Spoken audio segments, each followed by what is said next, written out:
Hello, agus fáilte bhlá or go trí seascad in program ag BBC ALBA haidal go crea cúis gan na scíalach in Siorrachd an an Salesforce na ALBA. Tá sin leis program fichas a neu rain, agus haid córtach rin go mór a bhí thuirsiúcah scíalach gan na bonn-airgid ingantach an an Salesforce na ALBA. Is mar Iona Ballantyne agus ha mí toilite ra go bhfuil skipper bhoireannaich Hibernian Joelle Murray ar Ashcall Rooms in studio. Ar program na heiche noch, Cluinnidh sin fór sé ar bhfuil Joelle go mai jolach, Cluicheadair og Hibs Ellis Notley han dochas àrd-ìre rain an Gavin ban. Agus heisni brainri Robyn Love, sé chosin bonn-airgid an Ball-Basgaid Cathair-Cuibhle ag farpis na Cluinnidh an dhearbhadh sa hochtíag. Joelle, welcome back to 360. Nice to be back. Well, SWPL 1 is back, which is great because it's been off for so long, but for Hibernian, not probably the start that you're wanting after a 2-0 defeat to Spartans. Yeah, it definitely wasn't. We prepared well going into the game, and we'd hoped for not only a better result but a better performance on Sunday. So it was disappointing to see and disappointing to come away with nothing from that game. What was the feeling among the squad afterwards? Everyone was, of course, disappointed, frustrated. Me personally, I wasn't happy with my own performance. I've got high standards, and certainly when I fall below them, it doesn't please me at all. And I think the squad as a collective, we're the same. We conceded poor goals, and we didn't take our chances, and that's certainly not a great combination for success. It's probably something that we don't talk often about on here is actually the other side to sport, and like you were saying, the disappointment when things don't go your way. For you personally, how do you manage that? How do you cope with that? It's tough. I think, as I said, for me, I've got those high standards. I want to, as a defender, keep a clean sheet. Wins or draws are built on good foundations and built on good kind of clean sheets. So for me, if I'm not obtaining a clean sheet in a game, it's always a tough one for me to take. And I think, like any athlete or sports person, if you do 10 things well, you'll always kind of overthink that one thing that you've not done so well. So for me, that's exactly how Sunday evening played out. Kept playing those scenarios over and over in my head, and yeah, it wasn't pretty, and it was certainly something that I'll reflect on, analyse, and hope to do better going into this weekend. Did that feeling from Sunday, did that kind of consume you for a few days? Is that how it is generally after a result like that? Yeah, for me personally, it's something I'm not the best at getting beat. I don't know who is. I'm a bad loser, some may say, but yeah, Sunday evening wasn't great. I overplayed those moments. I think I even woke Sunday night into Monday, and again I couldn't get back to sleep just because of that kind of my mind going into overdrive. So it does take a bit of time to get over it. We were in training on Tuesday, so it's always good to get back on the pitch after a defeat and after a bad performance. So yeah, we were back yesterday, and the spirits were high, but we need to reflect and analyse and make sure that the disappointment isn't lost, and we take that disappointment and it drives us forward. It sounds like you kind of were beating yourself up, but the thing with football is that it is a team sport, and it's kind of collectively you all have to come together and regain focus and kind of look ahead now.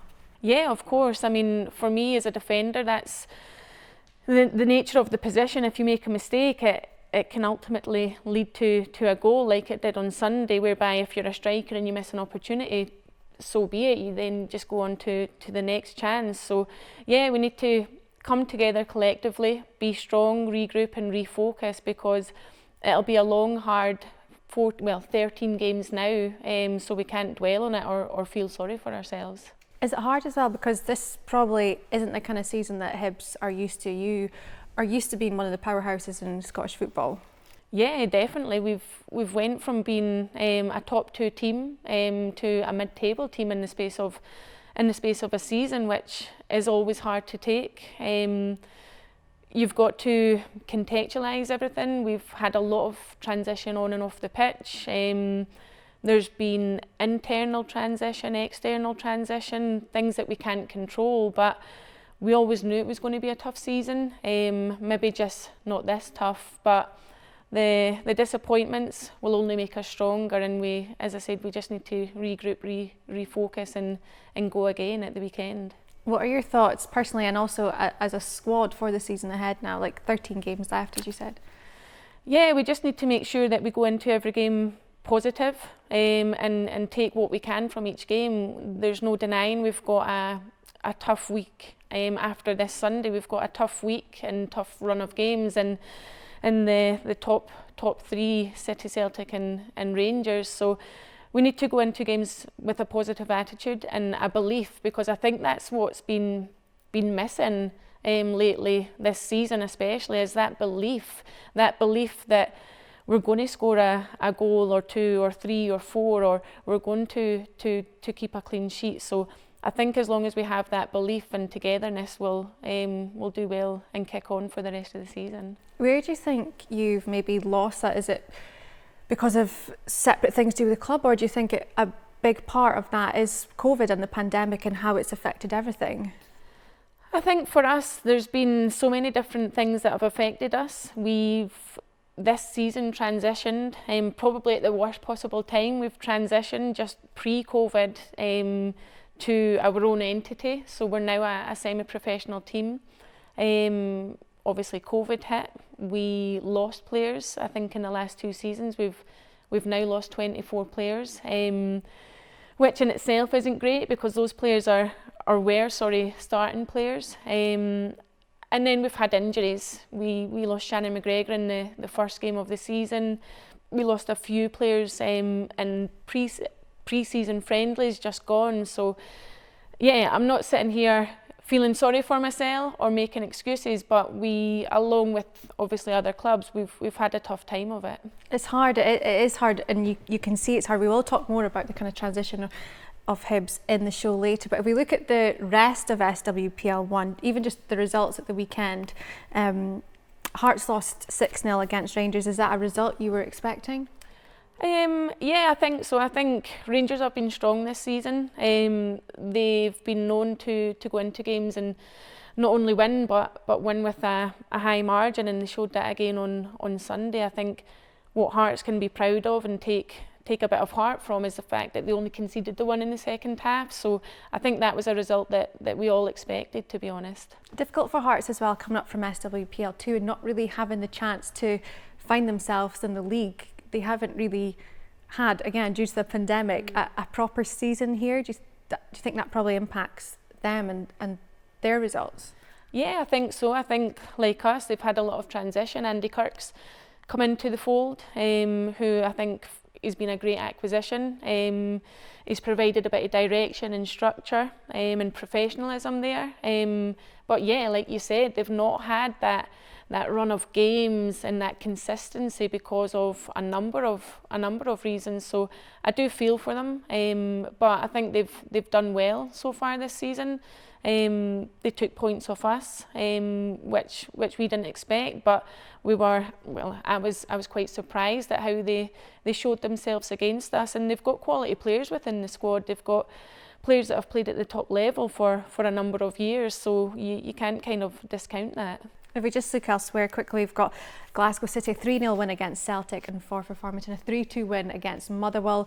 Any shocks in there for you, or just again what you're maybe expecting? Yeah, not a shock as such. I mean, City, I caught the second half of that game and they were very dominant in that game. Celtic had a few players out, a few key players, so they showed their strength and depth. And then obviously the Motherwell Forfar game was quite close and tight, which I think we all expected. So no shocks as such. Great, thanks, Joelle. Well, we will be talking more about Hibs shortly.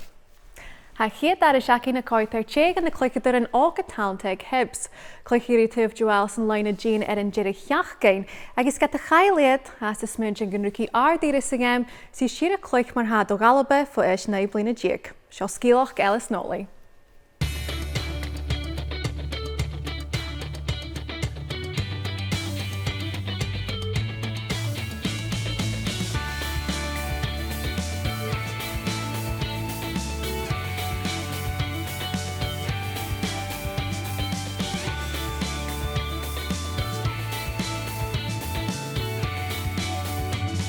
Glúis Ellis Notley go budan í Hibernian fó musabar a Windsor, dheis na dabhail sa siartíag. Agus go lua thudaí isteig an chiad skippe, agus san úine bheith van oirsin haid a dhearbhadh Siorrachd. Yeah, it's been good. I mean, initially when I was at Master Windsor, there was no ladies team. So it was like we would be the next ladies team if we kept going. So the pathway was there for developing players. You could see players who came through the academy, obviously like Joelle was at the first team. So yeah, just under 17s, then from after under 15s, then development squad, and then quite quickly I was at the first team training, which as a young girl I was very scared, always quiet, and now I would say it's a bit different. So yeah, it's nice to see that pathway and experience it. I've learned a lot about myself as a person and a player. I think you're being with people who have played nationally, World Cups, you know, Joelle was away with the World Cup, you learn about that, just that side of the game, the technical aspect, and then as your person you develop, you grow. I think I've grown in confidence, so that's probably my main one. Va fisaige na dhearbhadh í Hibs gur an rud cearsta bhain gí, leis gráir son a cluicheadair cuide na cluicheadair Ayrshire de dúich, agus na saite fallach cuiteach sa Champions League. Yeah, I mean, you're playing against the best players in foreign leagues in the world. I remember, I think we were speaking about it at training last night, that we played Bayern Munich in 2016, and I was on the bench, just there, experiencing it. Obviously didn't play and I would never expect to play, but it was like an experience to see all these World Cup winners, Euro winners, German internationalists who were unbelievable, and then seeing like my teammates compete against it was surreal, to be honest. And then all the experience I've had playing is good. You know, we played at Easter Road against Slavia Prague. It was, I mean, albeit they're tough games, but they're the games you want to play in because they're the games you learn, the games that you know that's the standard you need to get to. So yeah, it's very good. Hallánas ag Ellis a hula trapai cluicheadair skippe láte, gur corma haungi a géimeich geléisachach. Hai cuiteach forsnach go nurigi éonsachach vo cluicheadair le go leabhar Ellis, an san skippe eich gehéin. Yeah, I mean, obviously me and Joelle are quite similar positions, centre half, defensive midfield, if that's what you say I maybe play, but you know, Joelle's very calm on the ball. She is a natural leader, so yeah, you learn loads of her, even if it's not her speaking, you just learn how the way she conducts herself on and off the pitch, what she does when we're away from training, you know, you learn loads of her, so all the young players should keep them up. Ha buai COVID-19 is cielchuch nach Ellen seisoenseo iddi collach die seisoensa bí eile. Agus get a hai meerbelach gebel bálcose idashe díist. Ha Ellis a gatchagu gro a míchins dudavgi a gamanen. Tough. There's no other way to put it. You don't, cause restrictions are always changing. You never know if you're coming, if you're going. But all teams are in the same boat, so you can't really complain with that. Mentally, it's been tough. Physically, it's been tough. I feel like I've been running for years and years and years. But I'm thankful because I probably feel like I'm at the fittest I've ever been, or one of the fittest, just because you've been doing so much running and keeping on top of yourself, because you've kind of got to, because you don't know when that restart could have been. So yeah, I mean, it's been a tough season. Obviously, the investment in other teams has been huge, which can only help the game in Scotland. But yeah, it has been tough from a COVID point, and like as a team, we found it tough at times. Some games we've been beat and we shouldn't have been beat. It's just on the day we can't score that goal. We've not scored that goal. Where on the other day maybe we would have scored 5. On the other, it's just been poor performances on our half.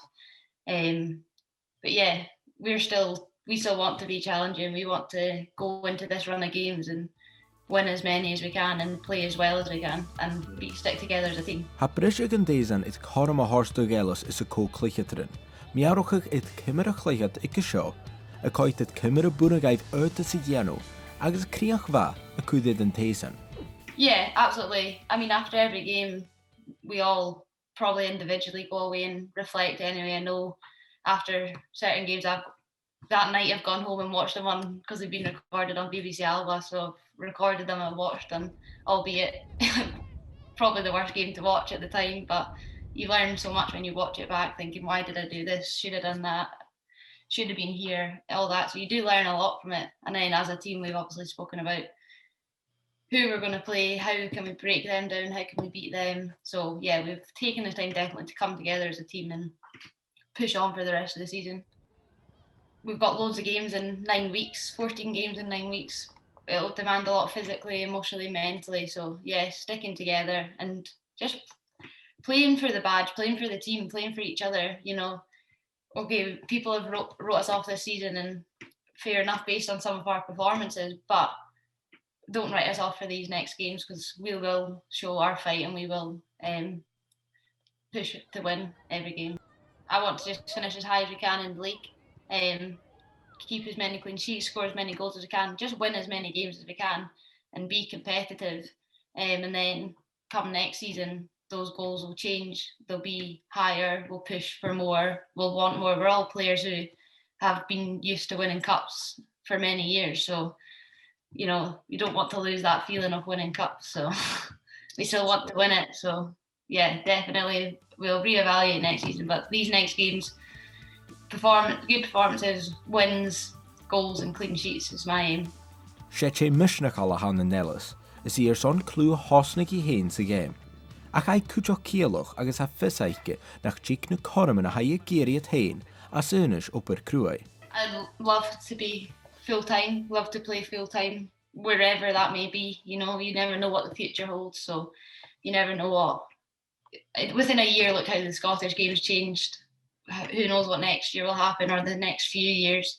If it's in Scotland, if it's down south, if it's abroad, anywhere I'd play full-time if I could, if it's at the right standard and the right choice for me. So yeah, that's definitely an aim. And then if it ever comes a call up, yeah, it'd be an honour, but that's a distant future, I think. Joelle, a nice wee shout out there from Ellis a few times in that feature. How have you seen her develop over the years? Yeah, Ellis, she's a young player, but a very mature player, and a humble one at that. And she's developed fantastically since she's come to the club in 2016. I can't believe it was then. It seems like she's been here for much longer than that. So our development's been incredible. She spoke about the first Champions League game against Bayern Munich, whereby she was on the bench, and she very much played a major part in the game against Slavia Prague that she also spoke about. So yeah, a fantastic player and probably one of the first names on the team sheets. How was it seeing the footage of those games? Does it make you reminisce and remember even having fans in the stadium? Yeah, it brings back fond memories, especially the Bayern game. That was an incredible game and probably up there with the best game I've ever played in for many reasons. So yeah, it makes you long for the time when spectators can return, and we as a club hope we can get back to Easter Road and have many more nights like those. Hopefully it's soon. But even just hearing Ellis talk about you as a captain, as a player, as a teammate, do you realise the impact that you are having on these players coming through who look up to you so much? Not consciously. I think for me it's not something that I think it comes naturally. I like seeing, and it's very rewarding seeing my influence or my advice or words or experiences have an impact on the young players coming through and players like Ellis, so it's certainly very nice to hear. I was liking her nickname on the Hibs website, Miss Consistent. Yes, and she certainly is that. She'll always give you at least a 7 out of 10, 8, 9 as well some weeks. So she's incredibly consistent and she's extremely versatile. She can play centre back or holding mid. So she's a fantastic player and very valuable member of the squad. Well, as she did also mention in the feature there, her dream, as she said one day, would be a full-time professional player, which we are seeing in the Scottish game now. It's already down in the Women's Super League down south. For Hibernian as a squad, like you mentioned previously, 24 players leaving in the past 2 seasons. It is a team that brings in players, or even from the academy, develops them and they kind of go on. For you, that is a positive to see the progression through these players. Yeah, it definitely is a positive. I think it's great that Hibs are a club known for a progressive development pathway and known to produce top quality players that have subsequently went on to play and plying their trade down south and abroad. But along with that, it's frustrating because before we were on these semi-professional contracts, you developed these players for a number of years and seasons, and not only did you not get a transfer fee, but you never got a development fee. So it's nice to see, and of course you wish those players all the best. They're further in their career, of course, but flip side, it's extremely frustrating. You are coming up against a few of them now in the league. Do you use it as your benefit of, you know, how they played, and you can then apply that when you face them? Yeah, of course. I mean, there's a number of players now playing for opposition teams within the league that have played at Hibs for a number of years, so of course that's a benefit, knowing how they play, but certainly it doesn't make it any easier come match day when you know that Elizabeth is fast and tricky and you just still don't know how to stop her. So yeah, it is hard. Like you mentioned, there are 24 players in 2 seasons. It's a lot. For you as a captain, how do you hold a team together week in, week out when there is a big turnover? I think it's just constantly ensuring players have a focus, constantly reassuring players, and having that belief in players, because yeah, we've lost those players, but those players are now gone. We need to focus and put all our energy in the players that we've got, and certainly very, very good players, and it's just making them aware that they are good players, and having the belief in each other to be successful. Great, and it's clearly working because you've been doing this for so long. Yes, very long. But yeah, it's something that's it's rewarding, and it's nice to see those players kind of flourish and go on to kind of bigger and better things. Great, thank you, Joelle. An táimneis a Cluinnidh molú claisice a Siorrachd Àir a head an still tron an spór éige. A scílachar le éige gínse a sé farpis ag an àrd-ìre sáirte, tí sin cluicheadair Ball-Basgaid Cathair-Cuibhle Robyn Love.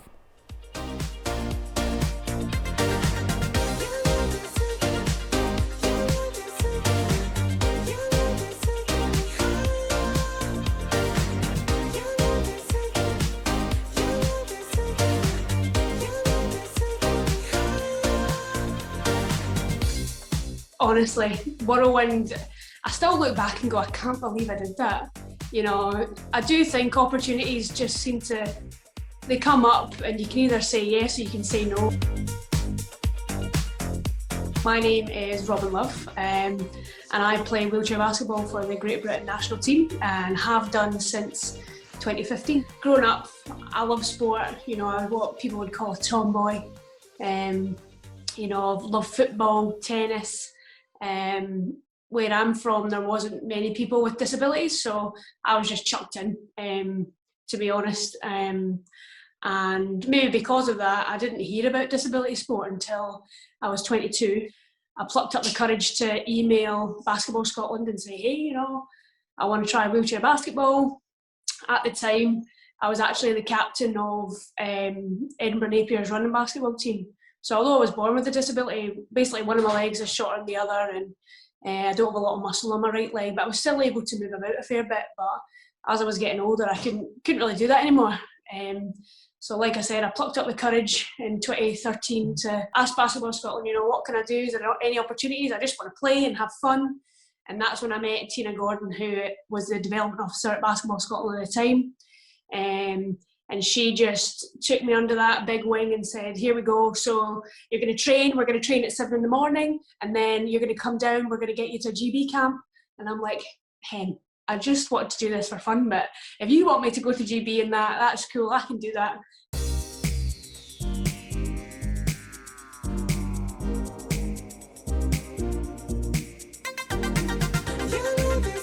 Gaat de smynnig Robyn Love ddier gan bhíoghrit a gan bhaid feiche mar leitse, gad iad a cúpracha gamach mar nearst. Chai vo bhí gynneawl sydd Ball-Basgaid Cathair-Cuibhle, agus a nuair sin a sewi becan bblianichin, bhai ag na Paralympics an the Rio. Again, you know, you just kind of take it every day as it comes, and I just love the sport. So on the run up to Rio, so I got selected in 2015, and that's when I moved down to Worcester to train 5 days a week. 7 o'clock in the morning on court till 9 o'clock. You know, it was tough, really tough. I'm not a morning person at all, so it was really tough for me. But, you know, it just meant I could learn the game as quickly as possible, and I was just trying to be as big of a sponge as I could be, really. Really grateful for that opportunity. But Rio was, on the run up to it, you know, I wasn't played that much. But because you have like warm-up tournaments, and as those tournaments went on, the coaches were playing me a wee bit more and a wee bit more. And I was actually starting 5 in the first game in Rio. Like, you can't write it, you know, just unbelievable. Going from, you know, not training really to training full time for 1 year and you start at Paralympics.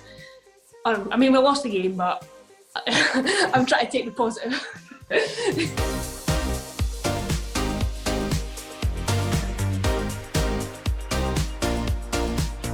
Ba bwy y pandemic y cilach o gyda Robyn na taf y hyfy fi farpys ag na Paralympics o adeilad. Ac fa eisiau y coedydd mae'r corff gwrs leisic ag ygienw idd jiffer part yn yen game. Yeah, it was tough for everybody, regardless of what your job is or what you were doing. I feel like we're one of the fortunate ones, you know, our funding's still safe and all that kind of stuff, so you can't say that for a lot of people in their jobs. But it was interesting because we got silver, first ever European silver, year before that, world silver. So Tokyo was like, right, this is our chance to get a Paralympic medal here, guys. We are just going like this and this and this. And yeah, then it all stopped. But I think within parasport, we're so used to having to adapt. You know, having disabilities, you have to adapt in your everyday life, you know. So for us, it was very much, okay, how are we going to do this? Let's do it. But that's what you've got to do. You've just got to take what you can get and adapt. And we didn't get on court from March to September. So all through the summer, we were just training at home or in my car park. But like I said, I feel like in disability sport, we've got this resiliency already, and we really just tried to make the most of this opportunity. And then when we could get back on court, again, we're still not playing 5v5 right now. We're only in groups of 4. But it's all about making sure you take care of the small things and working on the fundamentals. You're never too good to work on the fundamentals, and I think I'm really kind of not grateful, but I feel like it's really been an opportunity for us to go back to basics and work on those.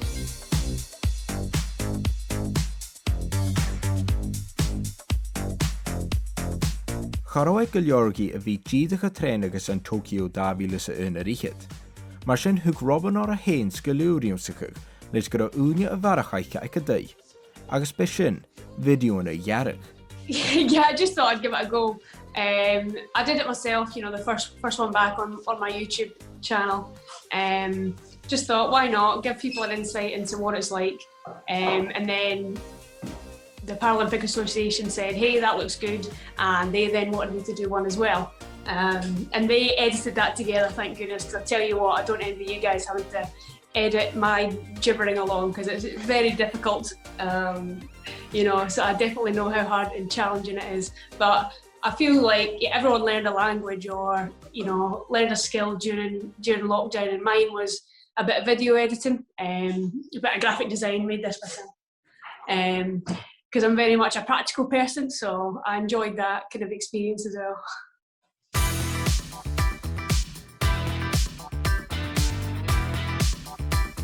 Le spors yn ystwytosig ag yddiast, ha hada eith na Paralympics agos ha Robyn a fadaching gyfel Joe chormach skip y breichting rwtgyn ma y ianw. Oh, definitely. If we could get a Paralympic medal, that would be incredible. You know, nothing is like the Paralympics. Everyone's bringing their A game. It's anyone's game. And honestly, you know, it's a bit cliche nowadays. Everyone's saying it. We just want to be the best that we can be. And to me, in my head, that means, you know, gold medal standards, but you never know what's going to happen on the day in the basketball court. But if we play to the best of our abilities and train like that now, I think that's possible. But it's just about making sure that each individual is ready to play for the best of the team.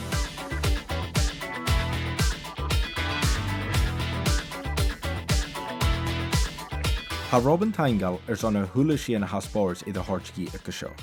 Agos ai crytching gybring spors ac a hula ida, jeffer feimal a gianw, alnyn beg ynya. I think I did an Instagram post about that the other week there, about the power of sport. It's changed my life, you know. Even if I didn't go to GB, it would have changed my life, because it's made me play on a level playing field as far as I'm concerned. You know, you sit in the chair and everyone's not the same because they've got their various impairments, but the game makes it fair through our classification system. And to know that I'm the best at something, or I'm one of the best, I'm not saying I'm the best, but if I'm one of the best and I'm able to reach my potential, nothing's in my way. To me, I'm just grateful that I found that, because I always thought growing up, oh, I can be really good at that. Oh yeah, but I've got this. Well, now that's not even a thing. So I think that the power of sport is so important in many levels. The friends you make. You know, I've met my fiancé in basketball, for example, some of my best friends. You know, I hope to have a future coaching job in the game. I really do think my whole life is going to be shaped around this incredible sport that I randomly found one day. So to me, yeah, sport has really changed my life. Joelle, what a breath of fresh air. I just feel inspired hearing Robyn talk. Yeah, I agree. I think I smiled for the full of that VT. Such a humble individual and incredibly inspiring athlete. And it just shows that, like Robyn was saying, the opportunities are there in sport, they're endless in sport, and as again Robyn said, it can change your life. Yeah, it sounds like it's consumed her life. That from that first phone call, it certainly consumed her life, but consumed her life in a massively positive way, which is great to hear. And to come in at 22, that is hard, because a lot of people within sport would start at a younger age. So 22 takes a lot of even confidence to throw yourself at something completely new, not knowing how you'll be at it. Yeah, of course. I mean, at 22, she's missed out on that early kind of development as such. But from what she's achieved in such a short space of time is absolutely amazing. Amazing to see. She seems an incredibly driven individual. And she knows what she wants. And again, that's fantastic. She's not waiting about. She's achieving her dreams and her goals, and yeah, she's looks like she's thoroughly enjoying herself. And like what Robyn said as well, turning her disability into this huge strength, which has now taken her to the top of the game, is another amazing achievement. Yeah, I mean, that sentence in itself is inspiring. She spoke about what she thought was her weakness, but was actually her strength, and she's kind of built on that, and yeah, it's inspiring to hear and see, and yeah, what an achievement. I think it's also great how, or great now, but probably at the time as a teenager, I think all of us, or probably most people, would watch the Olympics and the Paralympics and maybe have a dream of one day being there, but I mean, some people don't play sport or wouldn't ever be able to get there. So for somebody to be even Robyn as a teenager or a child or a young woman, to be watching these huge events take place and herself not knowing that one day she'll be there. Yeah, absolutely incredible. She spoke about in the build up to Rio, she wasn't really in the squad and didn't really get much kind of court time, but she stuck with it, and she spoke about how she started in that first game there. So what an incredible individual, and someone who's so resilient. She spoke about our resilience and our adaptability, not just throughout COVID, but throughout her life because of our disabilities, and that's, yeah, it's so inspiring and remarkable to hear. And as a footballer and someone also so dedicated to your sport, you can probably relate to a lot of what Robyn's saying about the dedication that it takes. Of course. I mean, I think she touched on that at the end of the VT there, how the sport has consumed her life, and that's incredibly relatable to me. I mean, football's done the same with me, so regardless of football or basketball or rugby or any sport, you can take those relatable kind of remarks and comments into any sport. I was going to mention that line actually about basketball consuming her life, because you as a footballer, that's been your life, and that is what you're you're doing and what's given you so many highs too. Yeah, of course. Football's given me so many highs, so many lows, but I wouldn't change them at all. It's given me the chance to travel the world, meet incredibly talented people and individuals, and certainly I wouldn't change my life or career for anything. Great, well here's to many more years of that too. Thank you. Thanks. And thank you so much for joining us this week, and hopefully the rest of your season with Hibernian is on more of a positive note too. Thanks so much.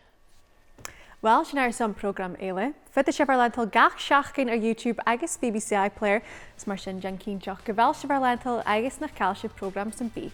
Fiach gan bísíb na cuideachannach seachcin, nuair a bhíos túlaíoch scíalach nach an gcuibh ó spórs bhoireannaich na Halba. Mar sin leibh an drast.